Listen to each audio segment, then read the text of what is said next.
नमस्कार दोस्तों, आज मैं आपके लिए लेकर आई हूँ उदयराज सिंह द्वारा लिखी कहानी भागते किनारे का चौथा भाग। कहानी और मेरा प्रयास अगर आपको अच्छा लगे तो आप इस वीडियो को लाइक, शेयर और चैनल को सब्सक्राइब करना बिल्कुल मत भूलिएगा। मैं जानता था कि माँ बीमार न होगी, सिर्फ मुझे बुलाने को तार भेजा होगा। अजीत ने माँ के पैर छूते हुए कहा, ओहो आ गए बेटा, युग युग जियो मेरे प्राण, युग युग जियो मेरे लाल। माँ ने तरकारी काटना छोड़कर उसे गले से लगा लिया। पहले ये तो बताओ तुम्हारी तबीयत कैसी है? जैसी बराबर रहती है वैसी ही आज भी है। तुमने आने में बड़ी देर कर दी और मुझे भड़का होने लगा। दमा तो मुझे है ही, उधर दबा हुआ था, कमजोरी पाकर वह भी उभर आया। एक दिन तो जैसे सांस से सांस ही टंग गई थी।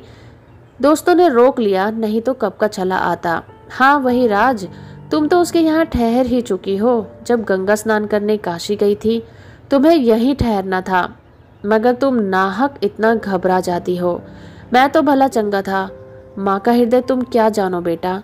एक दिन तुम्हारे आने में देरी होती है तो मेरा दिल धड़कने लगता है। अब बहू के हाथ तुम्हें सौंप दूंगी तो चैन से बंसी बजाऊंगी, वही तुम्हारी देखभाल करेगी। मैं खासा अच्छा हूँ, मुझे किसी गार्जियन की जरूरत नहीं है और शादी ब्याह अभी जरूरत नहीं। धत नहीं, मैंने तुम्हारे लिए एक बड़ी सुंदर बहू ढूंढ रखी है, फूल सी सुंदर है, समझे? क्या तमाशा खड़ा कर रखा है तुमने?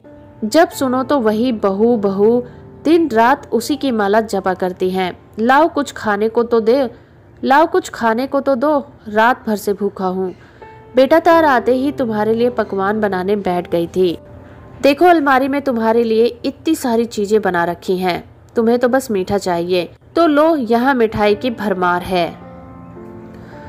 तुम्हें तो ऐसी बहू चाहिए जो तुम्हें सुबह शाम मिठाइयाँ खिलाती रहे। तुम्हारी बहू को सब मिठाइयाँ बनाना सिखा दूंगी। माँ तुम्हें भी ये क्या धुन सवार है कि अभी से अपने बेटे के गले बहू का ढोल मढ़ रही हो। अरे तुम्हारा अजीत पढ़ लिख कर सयाना हो जाए, कमाने धमाने लगे तो शादी के लिए तो अभी तमाम उम्र पड़ी है। अभी से तू भी क्या बात करता है बेटा, समय पर तो तू कमाएगा ही। बहू को घर का बोझ क्यों समझने लगा? जैसे सब हैं वैसे वो भी रहेगी। ना माँ ना, भाई के सर पर कितनी जिम्मेदारी है। 100 रुपये माहवार तो मैं ही उन्हें झीट लेता हूँ, फिर अब कितना और करूँगा। इसी बीच मुंशी रामलाल भी वहाँ चले आए। अजीत ने पैर छूकर भाई को प्रणाम किया। भाई ने भाई को गले लगा लिया। फिर बातें होने लगी। अजीत, माँ एक दिन बहुत बीमार हो गई थी। दमा का दौरा तो पहले भी हुआ है, पर इस बार बहुत भीषण था। मैंने घबराकर तुम्हें बुलाने के लिए तार भेज दिया, मगर इस बार तो तुमने घड़ी देर लगा दी। हाँ राज ने रोक लिया था, रोज आने का प्रोग्राम बनता था और रोज टल जाता था। भाई में जरा व्यंग की मुद्रा में कहा, नहीं भैया ऐसी कोई बात नहीं थी, मैं तो आजकल में ही जरूर चल देता। हाँ भाभी मैके से कब आ रही है? उनका भी तुम्हारा ही हाल है। शाहजहांपुर से बराबर खबर आती है कि आज सवारी उठ रही है तो कल उठ रही है, अब देखो किस दिन उठती है। आज ही मैं भाभी को खत लिखता हूँ कि मैं आ गया हूँ, वह जल्दी चली आए। रानी और मुन्ना के बिना घर सोना सोना लगता है। देखो शायद तुम्हारी कोशिश लग जाए। कुछ देर यूं ही इधर उधर की बातें होती रही। फिर रामलाल ने कहा, अच्छा जाओ अब आराम कर लो, रात भर के जगे हो, तुम्हारी आंखें थकी लगती हैं। अजीत जब नहा धोकर स्थिर हो सोने चला गया तो रामलाल ने माँ से पूछा, क्यों माँ, सहारनपुर वालों को बुला लूं? अजीत के दिमाग की क्या हालत है ठीक ठिकाने? रोज उसका तार आता है कि जवाब कब दे रहे हैं। मैं तो बड़े संकट में पड़ गया हूँ, अजीत की ही राह देख रहा था। बेटा अभी तो अजीत पट्टे पर हाथ नहीं रखने देता है। मैं तो समझती हूँ कि बिना तुम्हारी बहू के आए यह मामला ठिकाने न लगेगा। तो ठीक है, उसे आ जाने दो। अजीत का पत्र पाते ही रामलाल की बहू दौड़ी चली आई। आती भी क्यों ना, अपने नजदीकी रिश्तेदार की बेटी किरण से अजीत की शादी जो करानी है। क्यों भाभी, बाजी लगा रखी थी क्या कि जब मैं आ जाऊं तभी आओगी? नहीं छोटे लाला, इस बार मैके में एक मिशन पर गई थी। ओ अब समझा, तो फिर कहिए क्या हाल है उस मिशन का? हो गया पूरा? मेरा मिशन भी कभी का अधूरा छूटता है। भाभी ने भाभी की आंख से देवर को देखकर कहा, फिर मुस्कान को छुपाती हुई मुख मुद्रा को कुछ गंभीर बनाती हुई बोली, हाँ, वहाँ का मिशन तो पूरा हो गया, अब यहाँ आपके भरोसे है। मतलब तो ये कि आपकी मंजूरी मिल जाए तो शहनाई बज उठे। ओह, आप लोगों ने यह क्या षड्यंत्र रच रखा है। सबकी जुबान पर एक ही बात, सबके मन को एक ही धुन, शादी जल्द से जल्द हो जाए। आखिर क्या ऐसी बात आ गई है कि जब मैं आया हूँ देखता हूँ कि घर भर इसी को लेकर परेशान है। मैं तो आप लोगों का तमाशा देखकर भौचक हो गया हूँ। माँ कहती है कि शादी कर लो, भैया कहते हैं कि भाभी के रिश्तेदार की जानी सुनी लड़की है। और कोई बात नहीं छोटे लाला, माँ जी की तबीयत ठीक नहीं रहती है। उनकी आखिरी ख्वाहिश है कि आपकी शादी उनकी जिंदगी में हो जाए। अब इसे अंजाम देना तो बस आपके हाथ में है, और ऐसी सुंदर बहू फिर न मिलेगी। लाखों में एक है, विधाता ने अपने हाथों से बनाई है। मक्खन सा रंग, कमल सा कोमल और मिजाज ऐसा कि जिस सांचे में ढाल दो ढल जाए। लाला, ऐसी बहू अगर उठ गई तो फिर ढूंढने पर ना मिलेगी। आखिर बेटी वाले भी कितने दिनों तक इंतजार करेंगे। तो आपके कहने का मतलब ये है कि मेरी नायाब नेमत दुनिया में और कहीं मयसर नहीं, और इसे छोड़कर जिंदगी भर पछताना ही रखा है, क्यों? अजीत ने ऐसे उपेक्षा भरे उत्तर की आशा भाभी को न थी। उसे लगा उसके ताश के महल पर किसी ने कंकड़ फेंक दिया है। अपनी तिलमिलाहट को ताने भरे मजाक में लपेट कर बोली, तो उलझ गई है आंख किसी और जगह क्या? मगर लाला, जवानी की आंखें अक्सर धोखा खा जाती हैं, उन्हें अनुभव का अवसर ही कहाँ मिलता है। आपकी चीज में सूरत जो है, सीरत ना होगी। अरे भाभी, सूरत तो कुछ यूं ही रहेगी, मगर सीरत पर तो आप रीझ जाएंगी। लाला, बातें न बनाइए, आप मुझे बातों के जाल में उलझा रहे हैं। नहीं भाभी, मैं सच कहता हूँ। नहीं, झूठ। भाभी सच नहीं सुनना चाहती है, उन्हें सच तो झूठ समझने में ही संतोष है। अजीत को फंसाने के लिए उसने रेशमी डोर की वंसी फेंकी गई, तब जाल डाला गया, फिर महाजाल पड़ा, मगर वह फंसा नहीं, किसी तरह तैरता निकल भागा। हाँ, भाग तो गया, मगर पर मारते मारते बल पड़ गए। इधर भाभी ने हार नहीं मानी। कोई बात नहीं, इस साल बाजी रिझ गई है, अगले साल तो वह चूकने न देगी, फिर तो गोटी लाल होकर रहेगी। देखे बच्चों कहाँ भाग कर जाते हैं। अजीत के घर चले जाने के बाद से माला की हालत अजीब हो गई है। बाहर से उसे पता नहीं चलता कि आखिर हो क्या रहा है, पर भीतर टटोलती तो पाती कि जरूर कुछ हो गया है, कुछ खो गया है अंदर की सतह से। उसकी वह स्फूर्ति, वह हंसी खुशी जाने कहाँ उड़ गई। कुछ अनसुनी सी हो गई है। कभी चुप्पी साथ लेती है तो घंटों बोलने का नाम नहीं लेती, और कभी सितार के तारों से उलझ पड़ती है और ठीक ठीक बोल नहीं निकल पाते तो सितार ही पलट देती है। एक दिन तो इतने जोर से पटक दिया कि फूटते फूटते बचा। आखिर लता ने एक दिन पूछा, क्यों माला जी, अच्छा नहीं है क्या? नहीं, ठीक तो है, पर तुम्हारा रंग रवैया तो ठीक नहीं लगता। इतनी उड़ी उड़ी सी क्यों लगती हो? ऐसी झल्लाहट और लापरवाही तुम्हारे स्वभाव में कहीं भी नहीं रही। उस दिन सितार ऐसा पटक दिया कि फूटते फूटते बचा। आज रविवार था और तुमने माँ के सभी पकवानों में नमक डाल दिया, बेचारी भूखी रह गई। माफ करना दीदी, बड़ी गलती हो गई। बात यह है कि इधर शरद की किताबों में मैं बेतरह खो गई हूँ, शायद उसी का असर हो। यह कौन सी नई बात है? किताबों में तो तुम बार बार खोती रहती हो, मगर तुम्हारी बुद्धि तो ऐसी कभी नहीं खोई।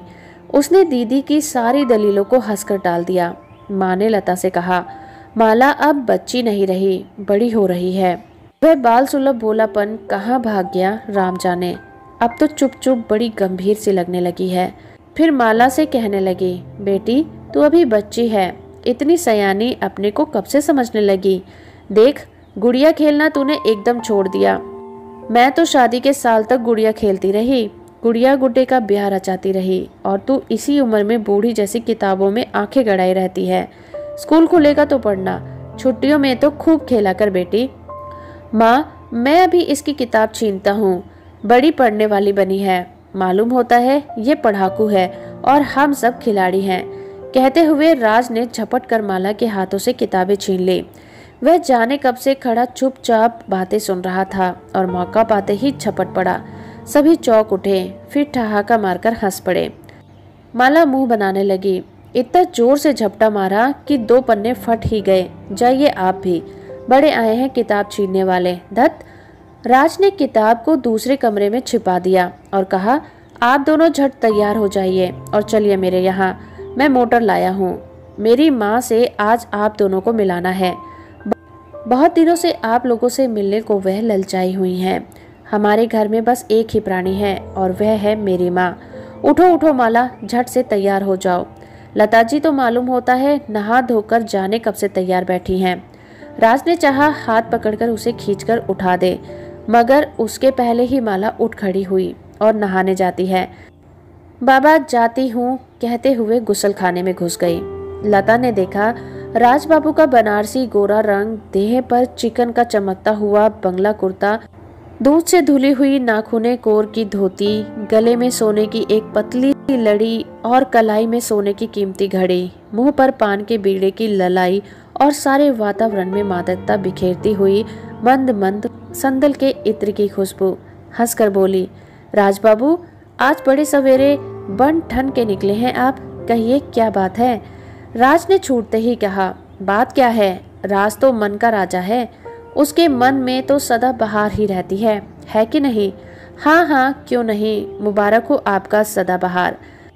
लता जी, मेरे पिता बचपन से ही मुझे एक विशाल धन का उत्तराधिकारी बनाकर चले गए। मैं अपने माँ बाप का इकलौता बेटा हूँ, एक बहन भी नहीं। मेरे पिता की मृत्यु के बाद मेरी माँ मेरी शिक्षिका रही हैं। मुझे पिता का प्यार तो न मिला, मगर माँ का दुलार मिलता रहा है, वह आज भी मिल रहा है। मुझे किसी बात की कमी नहीं है, चिंता नहीं है। अध्ययन तो मेरे लिए स्वांत सुख है। माँ तो कहती है कि अब कॉलेज की पढ़ाई बंद करो और घर का काम संभालो। मैं बूढ़ी हुई, मेरी जिंदगी में सब काम समझ लो, मगर मैं सोचता हूँ जितने दिन मस्ती और बेफिक्री से कट जाएं। यह मौज किसको नसीब है। फिर मुझ में मस्ती न समाई रहे तो किस में समाएगी। मेरे जीवन में कोई समस्या नहीं, संघर्ष नहीं, बस यही समझो उमंगों से भरे दिन हैं, उम्मीदों से बसी रातें। अरे तो अब समझी, आप उम्मीद भी करने लगे, आस भी बांधने लगे, तो क्या बुरी बात है। बात तो बुरी नहीं, पर लत बुरी है बला से। लता माला जब राज बाबू की हवेली में घुसी तो उनकी विशालता और लद्दक देखकर चकरा गई। उन्हें पता ही ना था कि राज सचमुच इतना धनवान व्यक्ति है। झाड़ फनों से जगमग छत, महरियों का हुजूम, नौकरों की कवायद। राज की माँ एक अच्छे व्यक्तित्व की महिला है, परंतु इस बुढ़ापे में भी गहनों से लदी है। इसी संस्कार में पली जो है। उन्हें देखते ही लता के मन में झट आया कि राज ने माँ से ही इतना सुंदर रंग लिया है। आओ बेटी आओ, तुम दोनों से मिलने को जाने कब से आस लगी थी। आओ बैठो।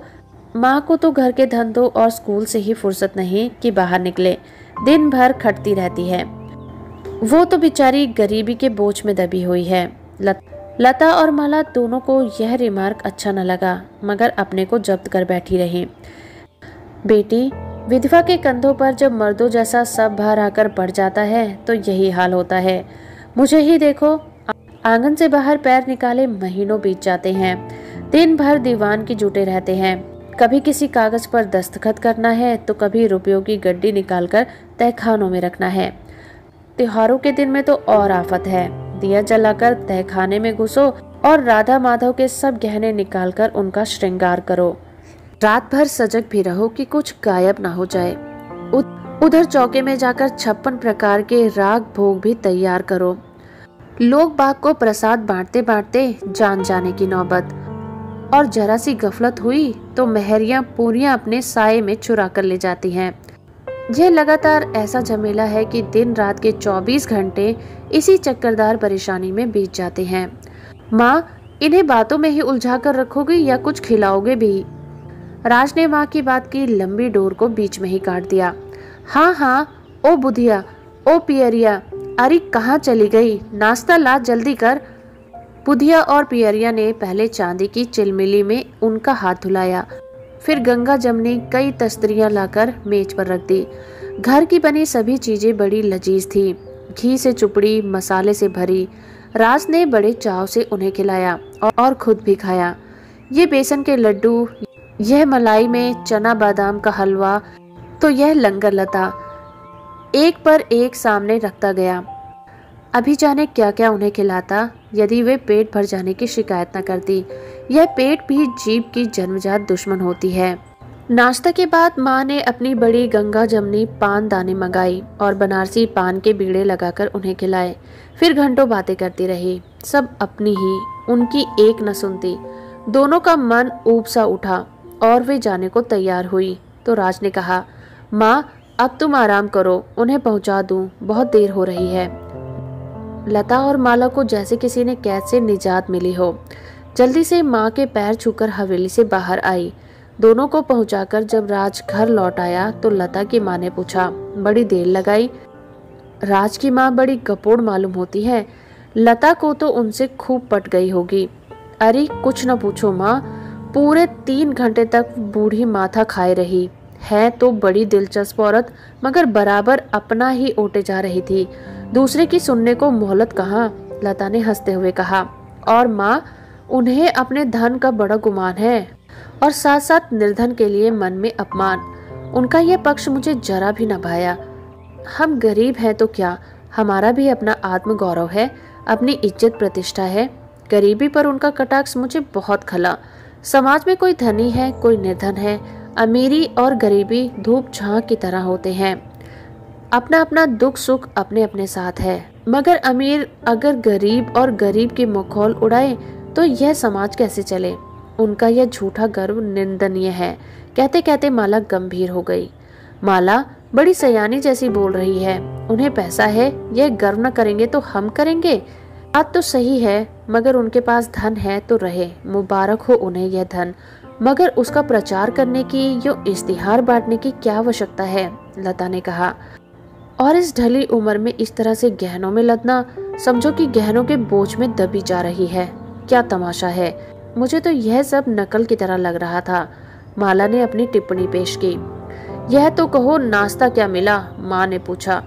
बड़ी अच्छी अच्छी चीजें, खूब जायकेदार, नाना प्रकार की, बर्फी, लड्डू, सिंघाड़े और जाने क्या क्या। हाँ, राज बाबू भी अमीरी के शान में जश्न में अछूते नहीं हैं। माँ, अजीत बाबू और राज बाबू में यही तो अंतर है।